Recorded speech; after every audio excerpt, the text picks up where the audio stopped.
Yes. Now see the red light. That means we're live, guys. All right. How you feeling? I'm feeling good. And yourself? I like doing this little tease music in the beginning now, just before we really start, to get a vibe going. You know? Mm-hmm. It's like foreplay. When I used to do that, yeah. You can play the role of my wife in the sitcom. You still do that? That setup. We just got done talking. Oh, never mind. Look, we just got done talking about, we may have to get an apartment together because we're nerding out so much. Because we're working so hard. Yeah, that's it.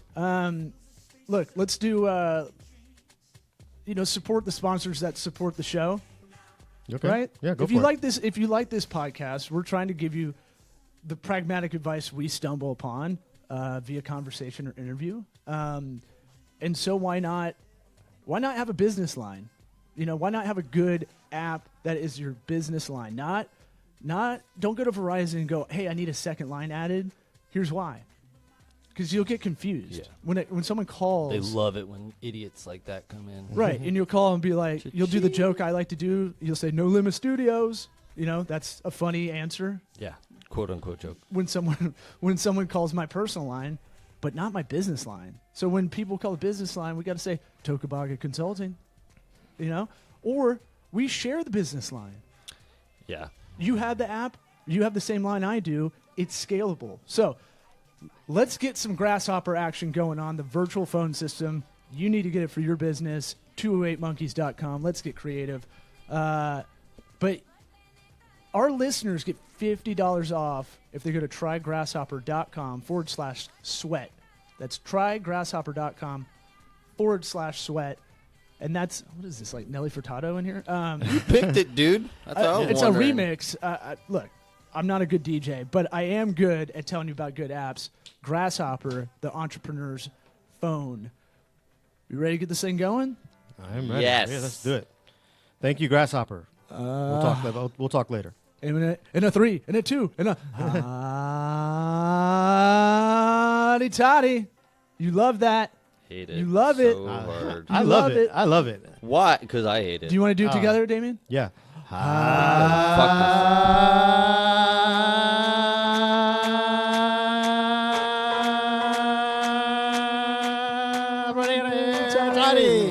Woo. God almighty. I knew this thing would come in handy. Look, we're going to do a mini episode today. We've got some in the hopper coming up because I listen to a lot of podcasts, and I hate when they just take the holidays off. It's like, dude, bank a couple episodes. So I was on my friend Krishna Reddy's Jest Tube, which is science with a comedic kind of taste on it, little approach to that. So he did his first one in here. So it'll look very similar to this setup when you see it if you want to watch it on video. And then we got to do two freebie shout-outs, two kind of sponsors. John Jacobs, comedian buddy of our program of Cigar City Comedy in the Tampa Bay area. He's got an album out called Summer Southside. And we got in a huge argument last night. If you look it up on iTunes, I said he had to redo his album art because it has McDonald's logos as the M's. What was the argument? Yeah, that's like... He doesn't want to change it. So I was trying to help him do Facebook ad campaign. Jacobs, dude. It's it's not an argument. You have to do it. He's claiming parody law. I said parody law is fine, but they'll do a cease and desist, and then by the time you figure it out, it'll be a year at least. But does that become like great marketing then? Because he's got like this thing that he could talk about negative? I'll beat you to that. So I said, if you have an organic audience and then you make a big shit about it, then yes, that would be fine. He doesn't have that. He doesn't have a big enough audience for that to create like a crazy fervor on Twitter or whatever. And then on the other side, he doesn't have the money for a PR team to really execute that. It's one or the other. Come back from it. So yeah, because I feel like some of these PR like spats, they're really kind of calculated. Yeah. We're gonna do this on a Tuesday morning because that's gonna be the album. He dropped the album on a Sunday. Lord's Day.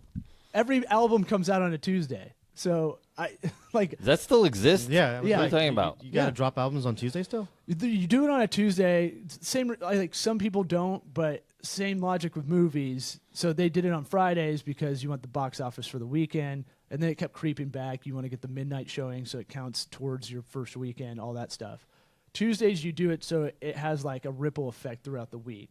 So a bunch of people buy it on Tuesday, the big fans, and then that'll have like a snowball effect for more people to hear about it, more people to buy it. Tuesday seemed to be a better That's going to go away. That doesn't seem. Yeah. I mean, it's not. It's still standard though, right? Yeah, but you know what I'm saying? Like, it's not you don't get the physical CD copy. But he does have some funny. He does have some funny stuff, and that's another interview we have banked that we're going to put on. I go through Facebook. I do like the music. It's funny. It's good. It's really funny. I thought it was going to be like really esoteric garbage, and he did what I want to do. I don't like giving him a compliment. You do love the very Tim and Eric. That would be absurd. I would love to be Simon Rex turning into Dirt Nasty, where I can be a rapper as a big joke And a bisexual, and right? I don't know. He is. He is. Yeah. Are you sure? No, you don't know allegedly. shit. So the other one, Rumors. other shout out we'll give is another comedian buddy, Nick Hoff, has an album out. Check it out. It's on Amazon and iTunes as well. Give us a 5-star review. Give them a 5-star review. All of that shit really helps. That's the cheat code to like creep up the rankings. So now that's out of the way. Yeah. And Hoff's my buddy I used to tour with.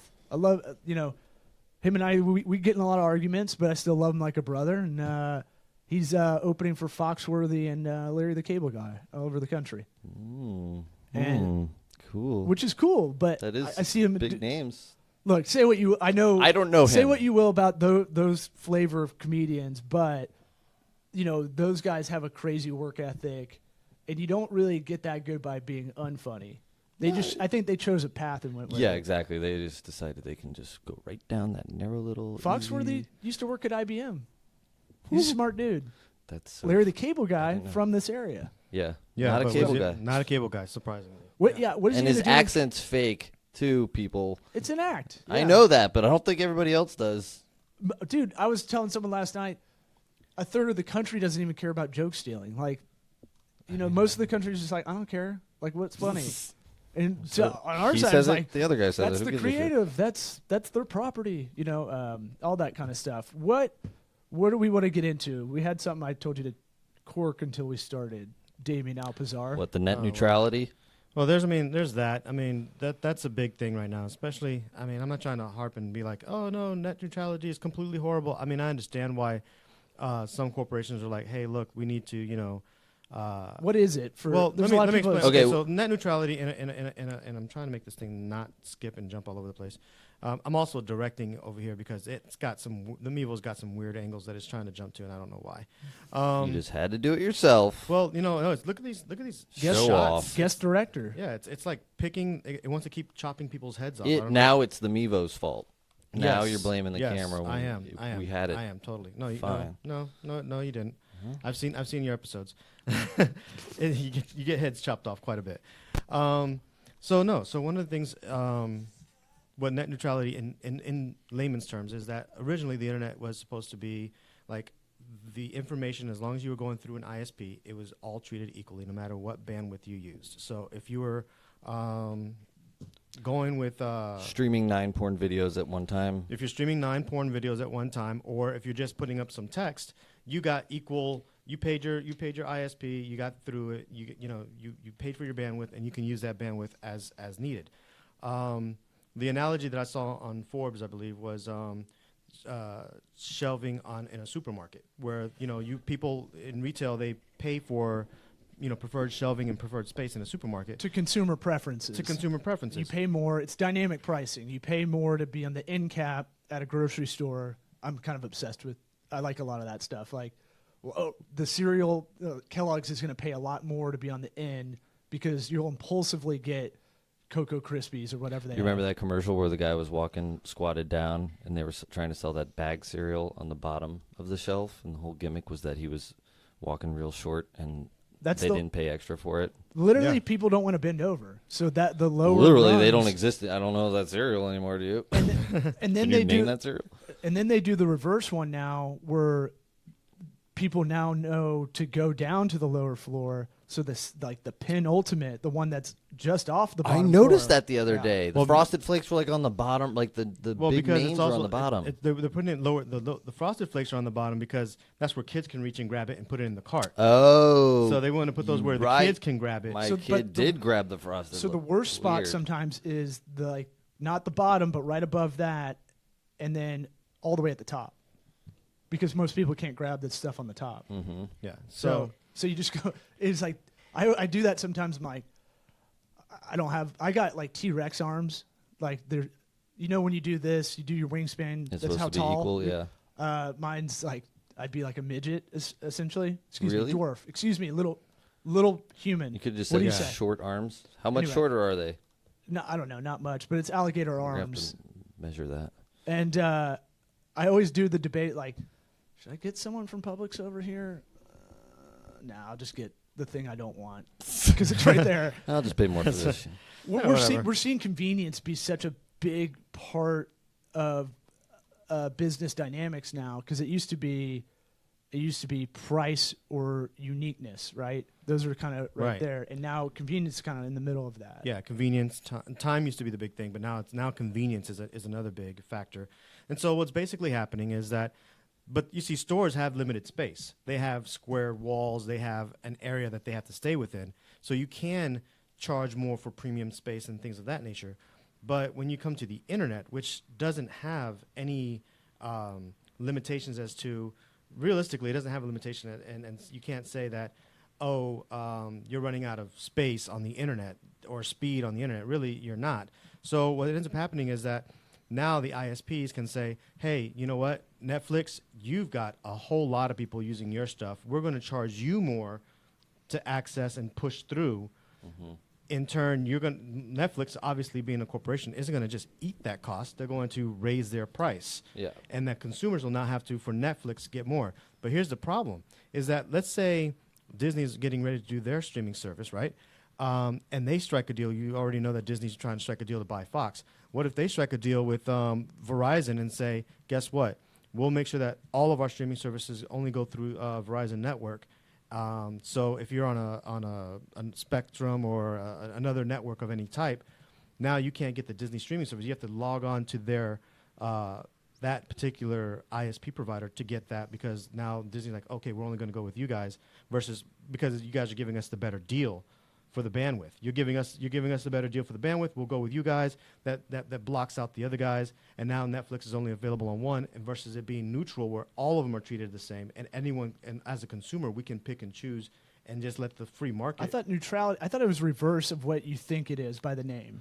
You want net neutrality. You want net neutrality. You want it to be neutral. Yeah, you want all the ISPs to treat all of the providers equally, no matter how much popularity. Because if their business is doing great, you don't want them to say, hey, by the way, you got a great service. Right. We're going to charge you more for it now. The problem with it is that everybody says, oh, man, net neutrality. It's like, well, no, the law against it or whatever. So that's the problem is that whoever branded this did a really good job. Yeah. It confuses me every time I listen to it. I hear it. My lizard brain goes, I don't want all that shit to be neutral. And then you're like, no, that's what it is. You want I want the internet to be free market. And then and I have to remember that it's not at first blush what you think it is. And I feel like we're in this world a little bit or a lot, I'd say. I feel like the generation older than us super confused. I'm sure there's so many complaint letters that went in that said get rid of net neutrality, and they think they're wanting one thing when they're snail mail letters. Yeah, there's the first problem. It had to have happened because I hear it all the time. And it could be confusing because you have to look at it and say, okay, why do I want all of my providers to be treated equally? Well, you want them to be treated equally, so that way it's up to their service to you that's going to determine how successful they are. You don't want it to be a matter of that they made a deal in the back end with somebody, and now all of a sudden, because they made a deal, they've blocked out competition. And that's the problem, is that you're running into a situation where now corporations are deciding what's going to be the better service for you to have, and your internet's going to go up, so your it's weird. Going to go up. It's weird that and it all kind of revolves around corporate consolidation because I don't know if y'all saw that John Oliver piece a couple of weeks ago. It was great. Kind of explained like every big business in the United States is all corporate consolidation. Like So there's 4 ISP. There's 4 internet people you can choose from, basically. Google Fiber tried to get in the market.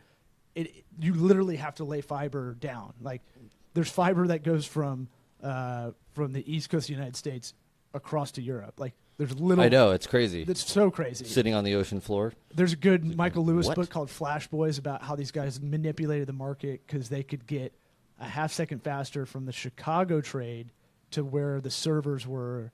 So the Chicago marketplace, stock marketplace, Jesus Christ, to New Jersey.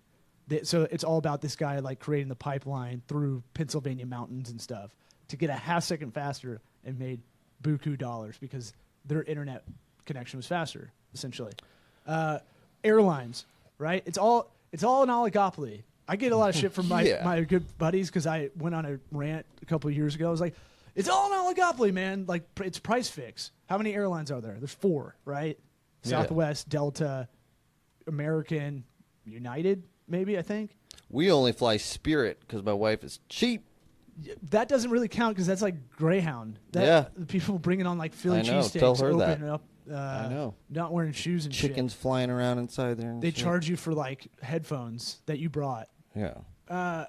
So like, what happens is with the net neutrality stuff is you have 4 providers, right?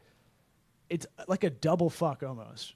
Think about it. So you only have 4. You only have, in most places you have 1 or 2 to pick from in the United States, internet wise. Right. And then from there, now we're seeing the Disney Fox probable, acquisition of Fox, which they'll take Hulu, and it'll be a juggernaut against Netflix. Both are huge sucks on internet and bandwidth, and then they now have their own kind of bottleneck on the entertainment stuff that everybody wants. See, so this could be a good thing, just like your mom would say. Yeah, my mom would find a silver lining in this. Like, well, you get every movie ever. I don't remember what city $20. it is. There's a city they're going to start treating broadband internet like a utility, where the cities are going to start developing their own broadband system somehow, and then providing it from there. And then you also got... I don't know if that's a good idea. It's an option. Are more options... I mean... Well, we can only choose one electric provider, right? Yeah. I don't think that's a great thing. No, that's what I'm saying. Let's bring in more options. Because they lobby to block solar energy for a long time, which means we're fucking laggard state always here. We also just got to get to the point to where Elon Musk puts all his Wi-Fi balloons into space, and then we all have Wi-Fi for free forever.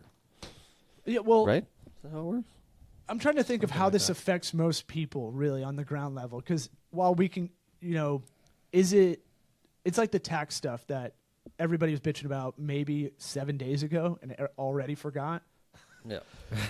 That's what's crazy about all the news cycle is it is so ADD'd out that like I kind of want to write down what people are in hysterics, like put it on the wall. Remember this? And then we can go talk about it a month later. Ebola. And we look like we're very thoughtful. Yeah, well, that's the thing is that, I mean, unfortunately, it's people are very forgetful, and I think that definitely we're in a day and age where, that was so tweeted, 5 minutes ago, but it will affect people in the long run. I'm not going to harp on it. I'm not going to sit there and be like, oh no, we got to all rise and there are going to be people that are fighting against it. There's going to be my senator actually sent me a letter saying sorry that was kind of messed up. Your senator? Yeah, our senator. Not mine? Sorry, our senator. Wait, I didn't get anything. Well, which senator are you talking about? Yeah, they're a public figure. You can talk about. Who's your Is friend? it not Gus Billaronis? No, it's not. Are you on the inside? No, wait, that's my rep. It was probably your rep. We only have 2 senators in the state. Sorry, our rep. How about this? Whatever. Let's dovetail this into something we're all kind of looking at, because I was talking about the tax stuff, and that was affecting a lot of freelancers. Right. Because I've got 15 minutes until I got to get out of here, and that affects a lot of freelancers. So what they were saying with the tax code that they were going to change is you can't get nearly the write-offs that you do now. That was going to be the big overall thing. And what's crazy about that is now you're seeing New York City if you're an independent contractor, now they kind of have laws to protect them a little bit, like minimums and like and things that people that are hiring freelancers have to do now, which is good and bad at the same time. I feel like it's good, but it kind of defeats the purpose after a while if that gets too restrictive. Well, the thing is with freelancers in particular, like for example, in our industry, which is primarily the film and movie industry, freelancers are essential. I mean, they are the ones that projects are spaced out. And so in order for you to, if you were going to commit yourself to one particular job, let's say a sound guy, and you've got equipment and you've got all these things that you have to be able to write off, and there's travel, and there's a lot of things that go that are involved with freelance work that should be expensed. Now you start restricting some of that, and you start making it so that it's more difficult for these independent workers to find work, because let's face it, it's not like videos being shot every day. They have to go where the work is, and throughout the state of Florida, especially the non-union. So you run into these situations where they have to get equipment, update their stuff, keep up with the gas, do all this stuff. You start restricting some of those things that are tax write-offs, and now they are in a position that it hurts them at the end of the year. This is good. I already have a cheat sheet for this because I wrote this down. I was going to do a blog post, and I wrote this long. I was on a flight and wrote this like it was towards my stand-up comedian brethren that I don't like when they bitch about like they can't make enough money because they can clearly do something on the side. And this is good. This is appropriate for our podcast because it's a lot of people that might want to do their own thing or not doing it because they need a little bit more cash flow, or while they're doing it, they need to add some other income coming in. And I always tell the comedians, I'm like, you could be content writers. You know, you write all the time. You could be social media marketers. So you're saying side gig to the side gig? Yeah, why not? We're the gig economy. Your answer is just work harder. Well, not to that, but I'm saying like it's kind of a separate thought. You are turning an old white man, you know it. Well, I feel like all three of us. Your bootstraps no. Get your shit together. But I do feel like that can be a self-fulfilling prophecy that, or a defeatism kind of attitude where you go, look, man, I'm already doing this. You know, like I feel like I've had 3 gigs going at all times for 10 years. And yeah, I'm a little crazy, but it's made me so good in so many different ways that when we're doing meetings, I'm not nervous to talk about a lot of stuff. Well, I mean, freelancers, and again, I'm only speaking about in particular in my industry, freelancers in my industry can sometimes moonlight in other positions, and that's okay. But when let's say I'm not saying contracted guys. Right. Like production stuff is like you're contracted for months, right? I'm talking about like, I was directing this more towards people who say they want to do something. I want to start this, but they go, man, I have a job, man. Or, you know, like, you're like, okay, well, you have, let's just break it down. If you have a 50-hour week job, call it. Oh, that'll put people on the defensive. They're like, whoa, I don't want to break all that down. I'm way too busy to even do that. Right. Well, let's call it 9 to 5 job, and I'm including like an hour, like get there, get back, you know, whatever. Let's call it 50 hours, right? Mm-hmm. And then let's call it 60, just to be conservative. You got 20 other hours in your week, probably, right? Depends if you have family, kids. I mean, it all depends. But let's say, let's find 10 hours, yes, right? Let's say yes. Here's a list of sites you can go on, and you can do freelance work in this gig economy, right? I think that's what it's coined as, the gig economy. You can go on Upwork. When Elance and Odesk merge together, it's the biggest freelancer website. This is also good for project managers, for people that need other people. That's probably the best marketplace for the soft skill stuff. Programmers, graphic designers, animators, video editors, I think. I haven't done it on there, but we need to get our agency account back up because the more you do on there, you're not going to start at a high dollar per hour at first because you don't have any reviews yet. You haven't done anything. So with all this stuff online, these sites I'm going to give out, you're going to start at a low dollar per hour, and then you creep it up. The more jobs you do, the more 5-star reviews you have, the better. Right. So Upwork, there's Guru. There's 1.5 million freelancers on that with a time tracking system. Freelancer.com, Fiverr, which is kind of one of my favorites. Yeah. And just because it's Fiverr, don't think that you have to start off at $5. I mean, you could offer a $5 service, but there's people that are starting off there, a little bit higher. I heard of Fiverr on Tosh.0 when they used to pay $5 for people to do silly stuff around the world, and then I looked at it because I would do it for like a joke for fantasy football. I'd get someone. They'll like that's worth $5. Yeah, it's fun. It's funny to me. It's worth the $5. Why do I see Eric now going on to Fiverr and be like, I want people to just do silly stuff for me in Uganda or someplace like that. You can't go too far because that YouTube guy PewDiePie, he tried to do it and he tried to do like a Hitler joke or something, and it basically took him out of Disney's favor and ruined him. Yeah. So don't go too far with your Hitler jokes. I'll keep those in-house. Yeah.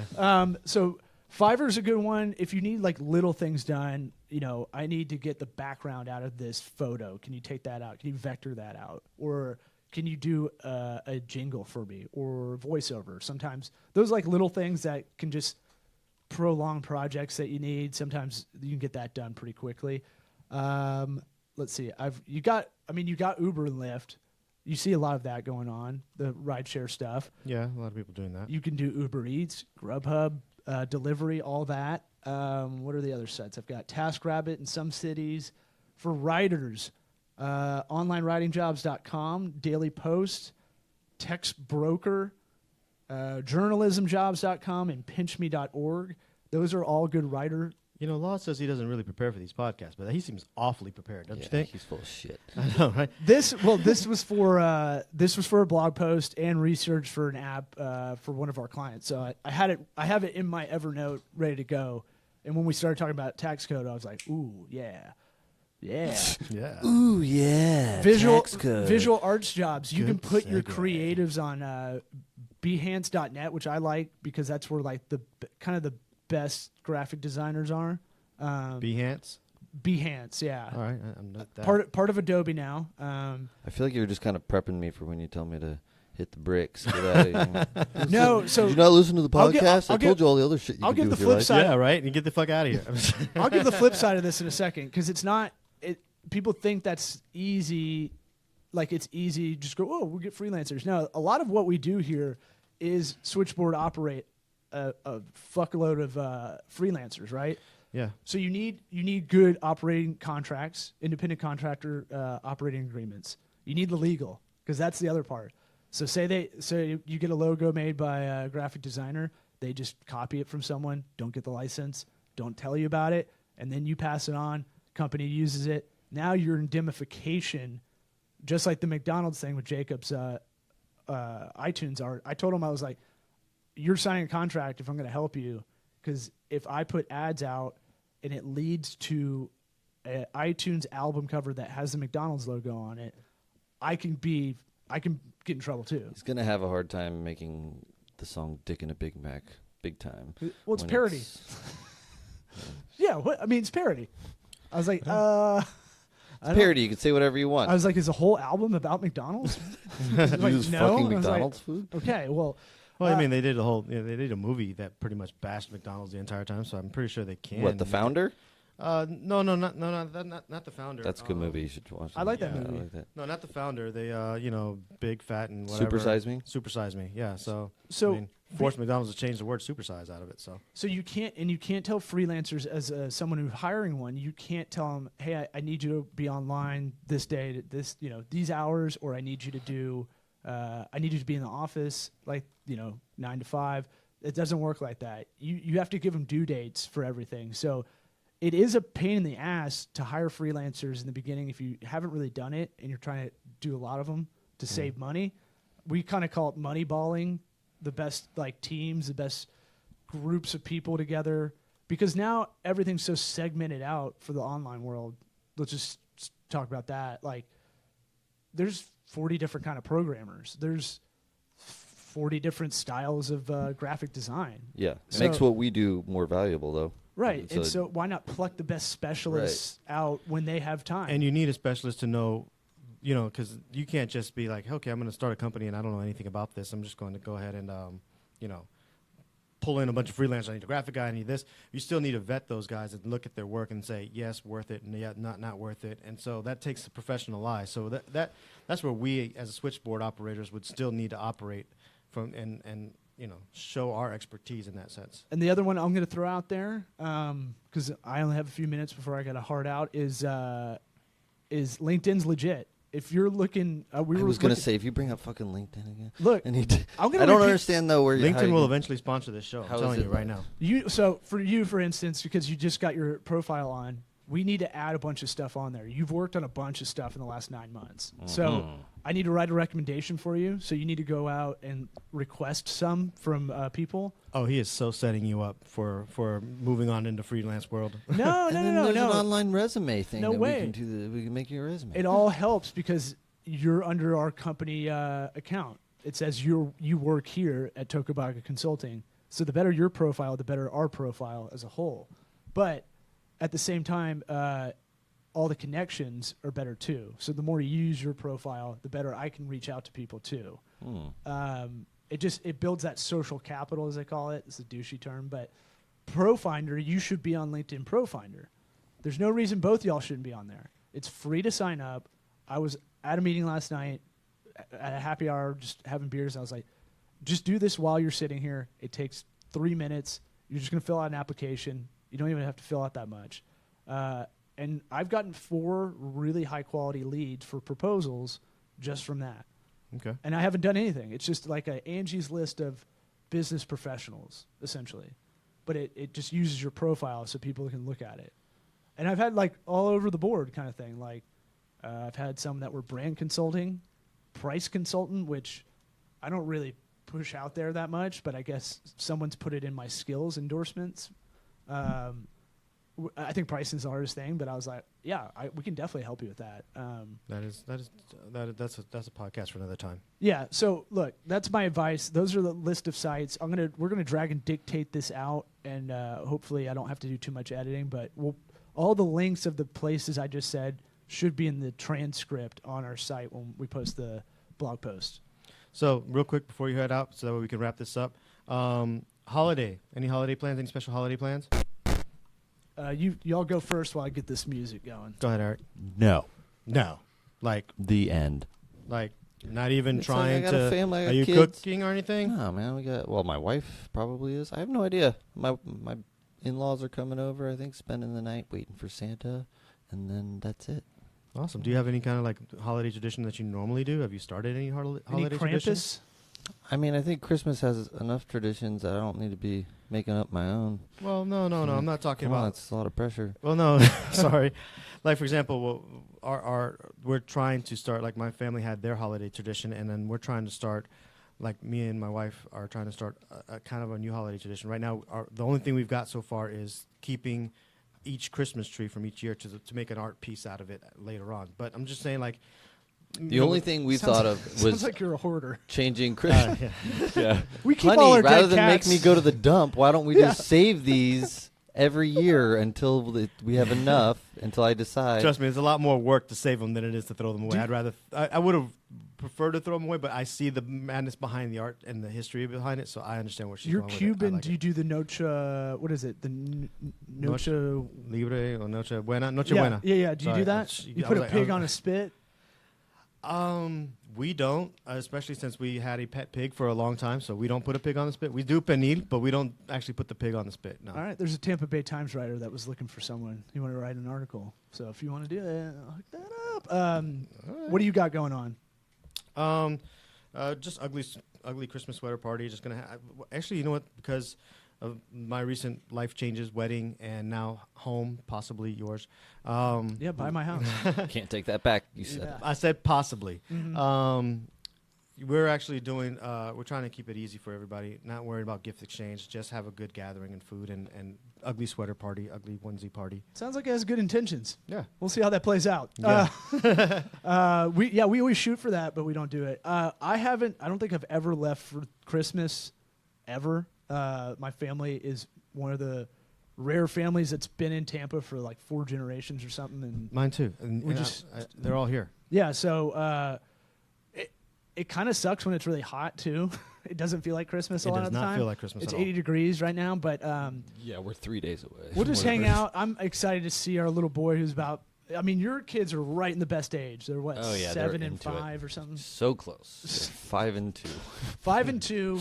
17 and fucking no. Carry the one. Great improv, guys. No, it's- yeah. yes, and Yes, and No. I have other kids No, that are other different ages.